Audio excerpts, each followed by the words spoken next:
Uma das ideias centrais para muitos cristãos é aquela de que a Bíblia é a única fonte de autoridade.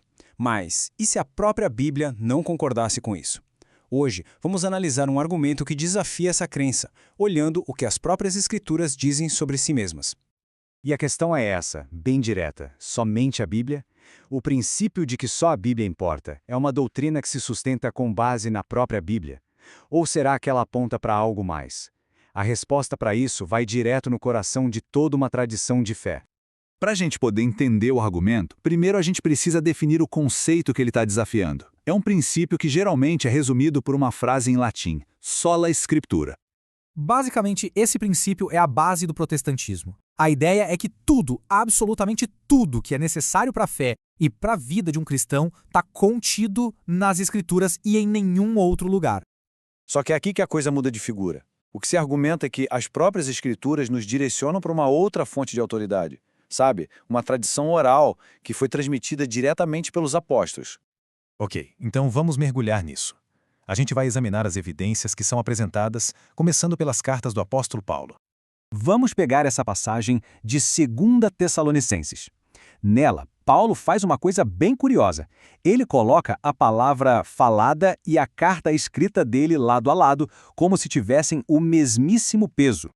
A gente pode até pensar nessas duas formas de ensino como coisas separadas, né? Mas o ponto do argumento é que no texto elas são tratadas como autoridades paralelas. Não existe ali uma hierarquia clara entre o que foi falado pessoalmente e o que foi mandado por carta.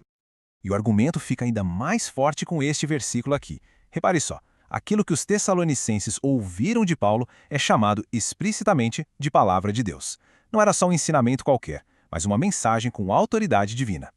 Então, o ponto crucial que se defende é esse. A autoridade da mensagem de Deus não estava limitada só ao que foi escrito. A palavra falada também era um canal para essa autoridade.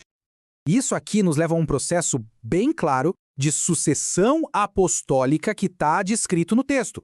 É como uma corrente de ensino confiável. Primeiro, o ensinamento é ouvido, depois ele é confiado a pessoas fiéis, que por sua vez se tornam capazes de ensinar outras. É uma corrente oral. E esse padrão, essa ênfase no ato de ouvir o Evangelho, aparece em vários outros lugares. É algo consistente, apresentado como uma forma primária e totalmente legítima de receber o ensinamento divino.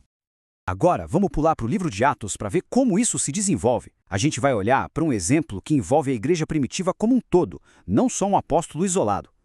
Aqui a gente tem um momento decisivo. Os líderes da igreja se reuniram para resolver uma baita disputa teológica, e a decisão que eles tomaram foi considerada obrigatória para todo mundo. Mas olha só que interessante, a parte crucial não é só a decisão, mas como ela foi comunicada. O concílio não mandou apenas uma carta.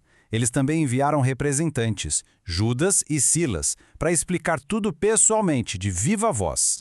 A evidência está bem aqui.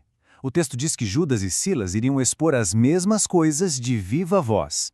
A confirmação falada era vista como um espelho do decreto escrito, ou seja, totalmente equivalente. O que isso sugere? Um modelo em que a autoridade escrita e a oral trabalham juntas, em parceria.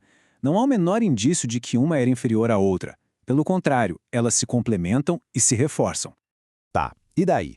Qual é a conclusão que se tira de todas essas evidências da Bíblia? Para onde todo esse raciocínio nos leva, afinal? Bom, toda essa análise leva a uma metáfora bem poderosa, usada para descrever uma estrutura de autoridade diferente da sola escritura, a imagem de um tripé ou um banquinho de 3 pernas. As 3 pernas desse tripé são as Escrituras, a tradição apostólica e a autoridade de ensino da igreja. A ideia é que, assim como num banquinho de 3 pernas, se a gente tirar qualquer um desses elementos, a estabilidade de todo o sistema de fé fica comprometida. E isso nos traz de volta para a tensão do início, né? O argumento nos deixa com uma pergunta no ar.